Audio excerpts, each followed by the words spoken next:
We are at the Hollis Reservoir, located in the northeastern part of Trinidad and Tobago, just off the Valencia Main Road. Hollis Reservoir was constructed in 1936. It is fed by various tributaries which feed into the actual reservoir area itself. The water at Hollis Water Treatment Plant takes its source from the Hollis Reservoir itself. The water then passes through approximately 12 pressure filters where the water is cleansed, purified, disinfected with chlorine, and then it is sent out to the customers from there. Hollis distributes approximately 8.4 million gallons of water a day. Water is essentially our life in this world. The way that we get water is very similar to the way in which was described to us in our primary school, essentially the water cycle, or what we here at WASA term the hydrological cycle. We have surface runoff from water that goes on the surface. It runs off into the drains, which then goes into the rivers, lakes, it goes into the dams. Some water percolates into the ground where it fills our wells, our springs. This is termed groundwater. Essentially in Trinidad and Tobago, we have two broad types of water. We have surface water and we have groundwater. Surface water is water that we have in our reservoirs, such as at Hollis. Surface water could be water in our rivers, our lakes, our streams. Groundwater is water that is contained in our wells, our aquifer systems, our springs.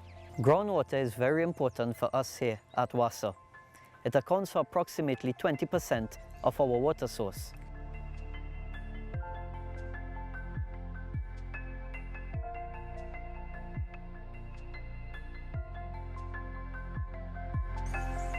At Hollis, there's no need for any sort of high-lift pumps to distribute the water into the mains. Hollis being on a hill, it is gravity-fed into the distribution system, where it then goes into our taps.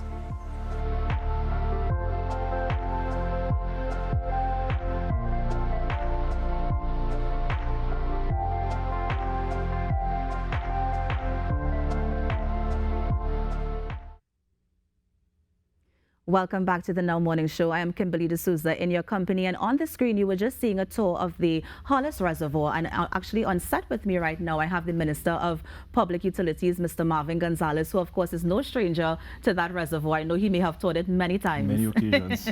Minister, good morning, and thank you so much for joining us. Good morning, Now. Kimberly. Good morning, Trinidad and Tobago, and it's always a pleasure to be in your studio. Nice. Now, Minister, what he mentioned is that there are two types of water. I think he said there's surface water and there's groundwater. Absolutely correct. Now, the theme for World Water Day, of course, is groundwater, making the invisible visible. Correct. Right? Can you tell us about some of the groundwater sources here in TNT? So the video that you've just seen is absolutely correct in terms of the amount of water that is extracted from our aquifers around Trinidad and Tobago, which contributes to about 20% of the water that WASA produces on a daily basis. So 20% of the water that WASA produces come from our aquifers and wells below the ground, and 60% from surface water sources. The other 20% is from desal water that is treated. Nice. So there are many areas and aquifers located around Trinidad and Tobago in West Trinidad, in some parts of the East-West corridor in Central Trinidad, and in South Trinidad. We have approximately over 200 wells that are in operation, and there are also a number of wells that are not in operation for various reasons, maintenance, saltwater intrusions, and other issues that might be affecting the performance of a well. But areas where the wells are performing absolutely well, like for example in the Tucker Valley area, which is in West Trinidad, in the Tucker Valley water zone, it produces about 4 million gallons of water on a daily basis, and that is because of that massive rainforest in the Macri Tucker Valley area. It creates that there's a huge valley, and the water filters through the forest in the cracks on the ground, and it goes into a huge and a massive aquifer below there. And on a daily basis, that water treatment plant, it produces about 4 million gallons of water, sending that water to west of the plant, which is in the Chaguaramas area, Tetron, the water parks. And the east of the plant, you're looking at Carnage, some parts of Glencoe and parts of Four Roads. In the east-west corridor, you have a number of wells in the Tacarigua area, and those wells are supplying water to the Twin City area, to some parts of the east-west corridor like Tunapuna, and in the Tacarigua area. And in central Trinidad, you have a number of wells producing water and supplying water to some parts of the central community, and the same for Point Fortin and in Pinal and Siparia. So it's a very sustainable supply of water because it is not really exposed to dry season conditions. And what you find is that in dry season conditions, where communities that are supplied by surface water sources and from your rivers, those communities tend to get hit during the dry season because the surface water is more exposed to seasonal conditions. The aquifers or your groundwater sources, they tend to hold up in dry season conditions. So you find that communities that are fed by groundwater sources, they are not hit as hard during the dry season as opposed to those that get their water supply from surface water sources. Now, Minister, those areas or dams that you're referring to, they seem to be easily accessible. But I know that recently there was an issue where, there might be some problems with WASA or somebody going into people's homes because some of the wells are located in people's homes and properties. Can you speak to that? That is it. So there, for example, in the Freeport area, there are about 2 or 3 high-producing wells. You're talking about wells that have the capacity to produce maybe 400,000 or 500,000 gallons of water per day. That's one well. And WASA is faced with the experience of communities or people building around those wells. They fell out of operation for some time, and residents, they would have built their properties around the well, making it almost inaccessible for the Water and Sewage Authority to have the well reactivated in order to treat with the water supply shortfall in the Freeport area. Thankfully, we are working with the Member of Parliament for the area and other critical stakeholders, and the residents are making it possible for WASA to get access to the well, because in the Freeport area, they depend partly from water from the Caroni water treatment plant as well as wells in the area. Of course, in dry season conditions, the water at the Caroni water treatment plant, it reduces significantly because it's a surface water source.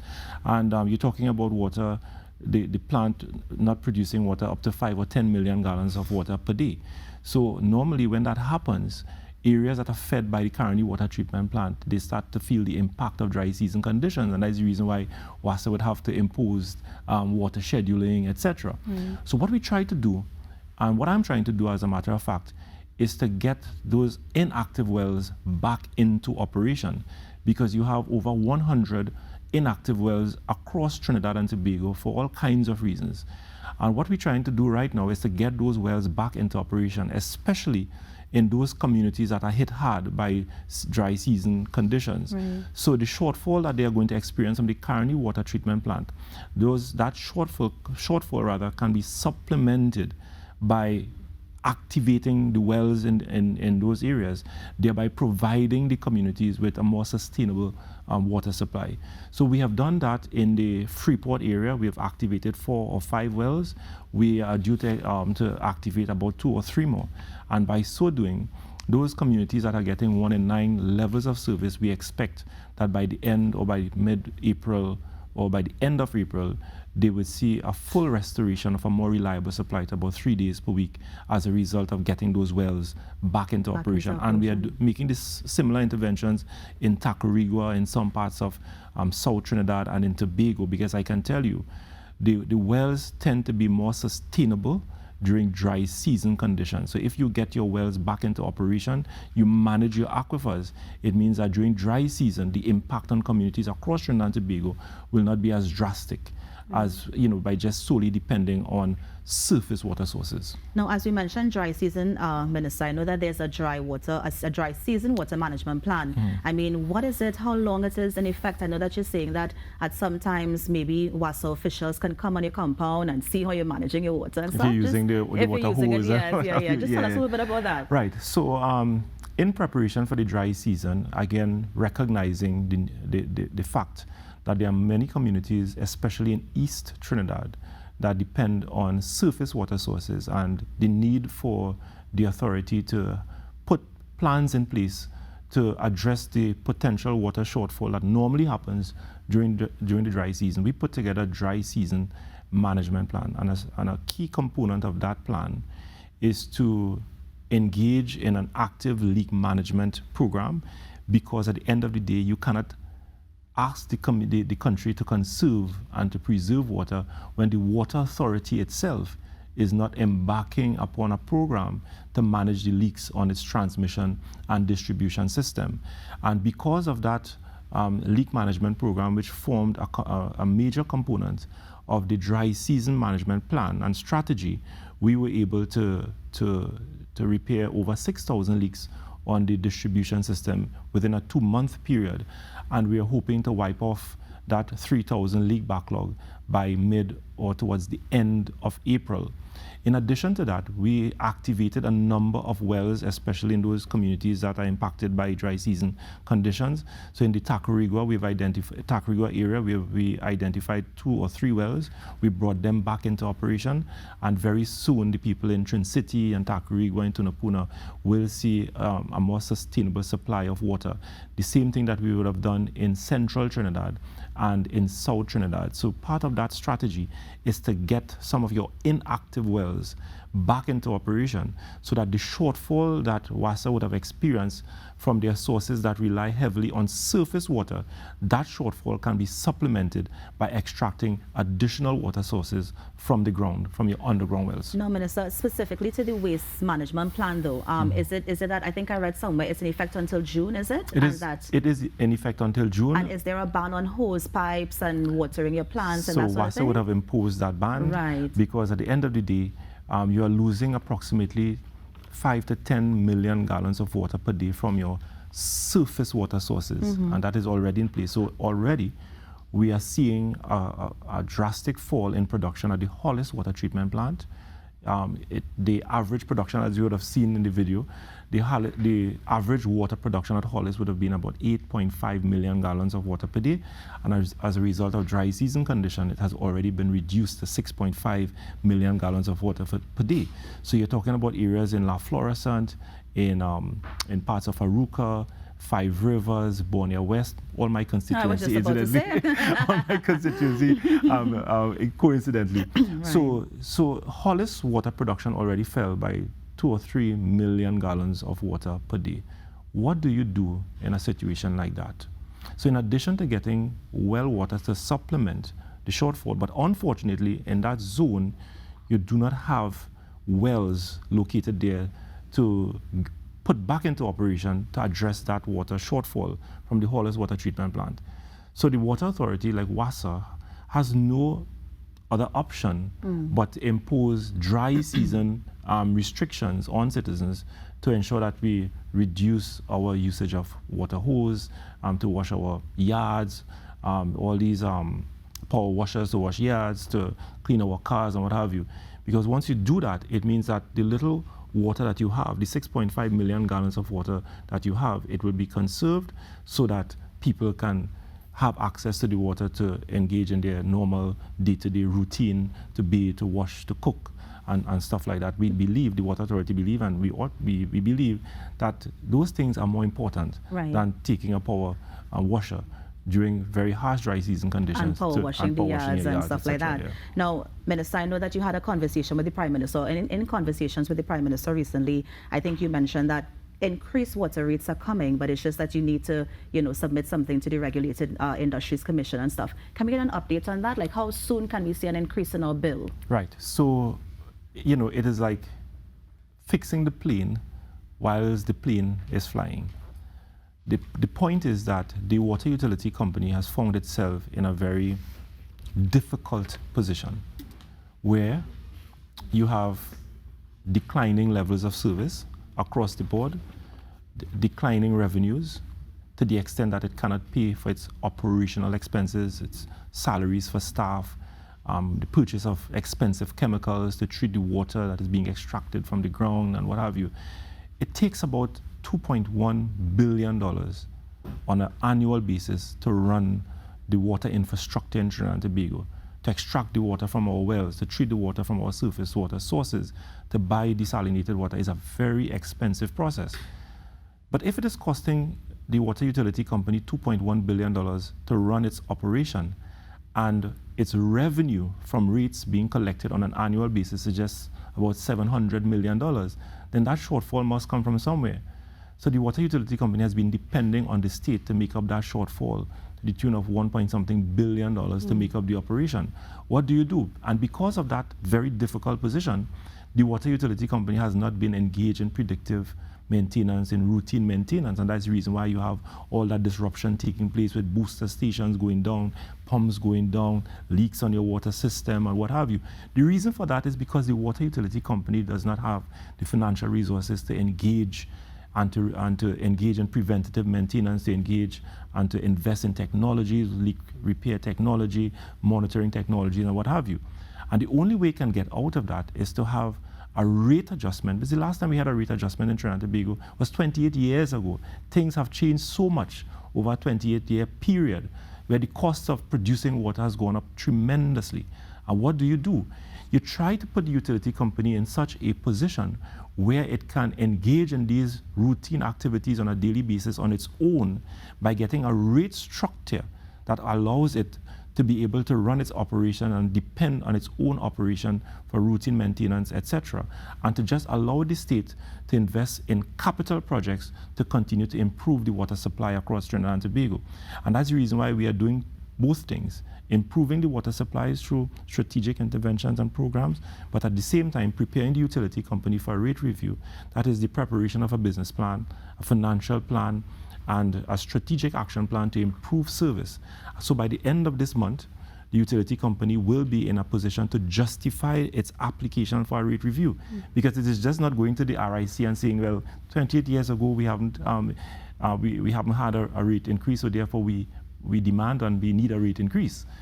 The utility company has to prove to the RIC why it requires a rate increase and how a rate increase will result in an improvement in service to its customers.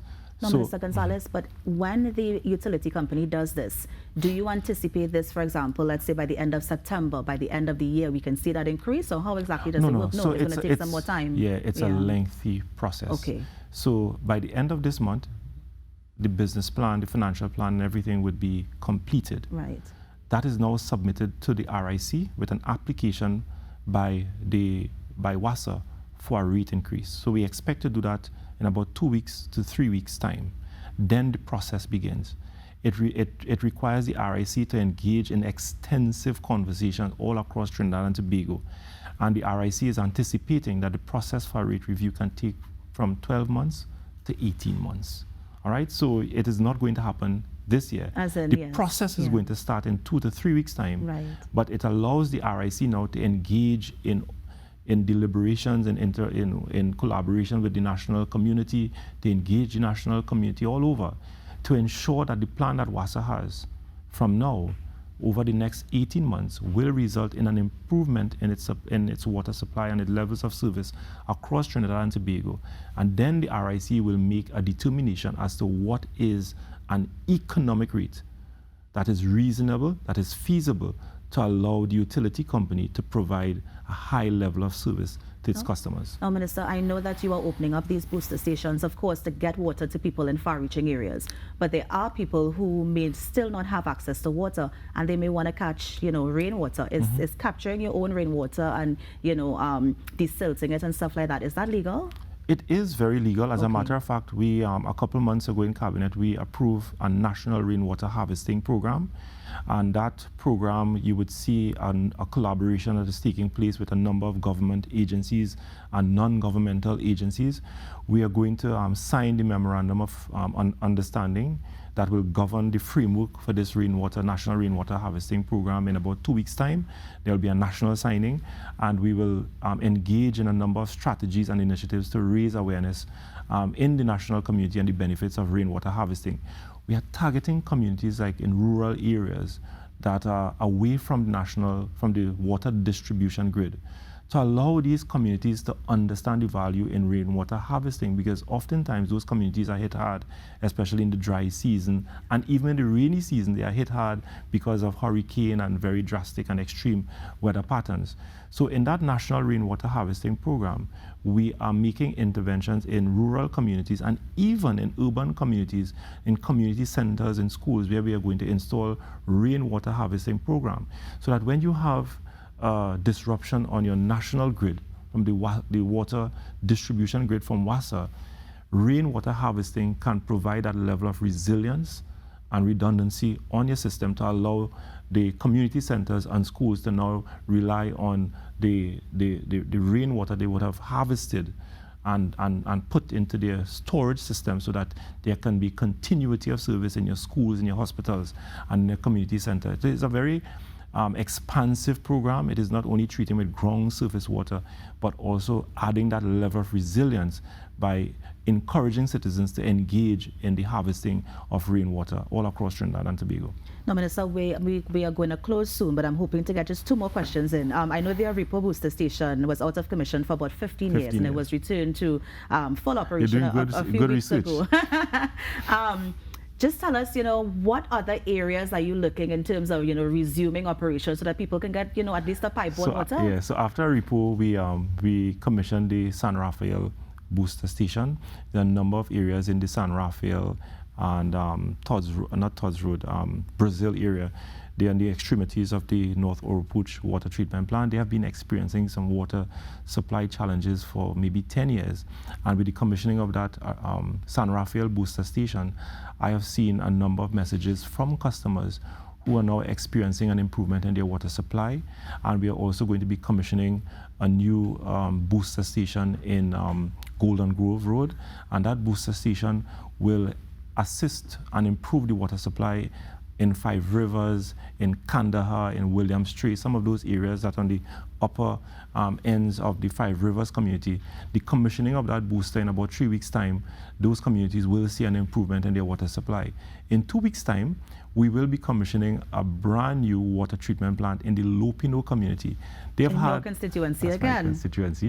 Right? So in the Lopino community, they've had an old water intake that was constructed in 1940. And they have been depending on that intake. The Lopino community has grown tremendously over the last maybe 40, 50 years, many people moving into the community. Yeah. And depending on that water intake that was just producing about 50 or 60,000 gallons of water on a daily basis, that community has been suffering for water. And guess what? The Lopino Valley has some of the most beautiful rivers that you have in Trinidad and Tobago.